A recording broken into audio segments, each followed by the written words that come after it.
भारतीय प्रसिद्ध दिग्दर्शक राम गोपाल वर्मा यांना 3 महिन्यांच्या तुरुंगवासाची शिक्षा सुनावण्यात आली आहे। प्रसिद्ध दिग्दर्शक राम गोपाल वर्मा यांना 3 महिन्यांच्या तुरुंगवासाची शिक्षा सुनावण्यात आली आहे।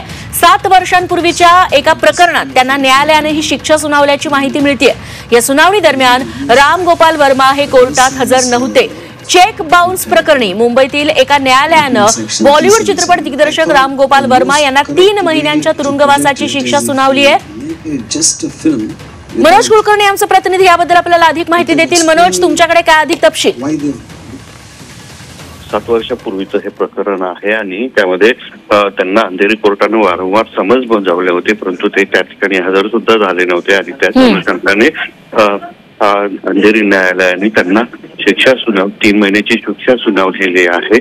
या संदर्भात चेक बाउन्स प्रकरणाचं जे हे प्रकरण होतं ते सुनावणीसाठी होतं आणि ते वारंवार बोलावणे हजर राहिले नव्हते, त्यामुळे त्यांनाही सजा सुनावण्यात आली होती। त्यानंतर आता केव्हा अटक होते आणि पुढचे काय इम्प्लिमेंट होते किंवा ते उच्च न्यायालयात जातात का हे पाहणं महत्वाचं ठरणार आहे। निश्चित मनोज, धन्यवाद तुम्ही दिलेल्या या सगळ्या सविस्तर माहितीबद्दल।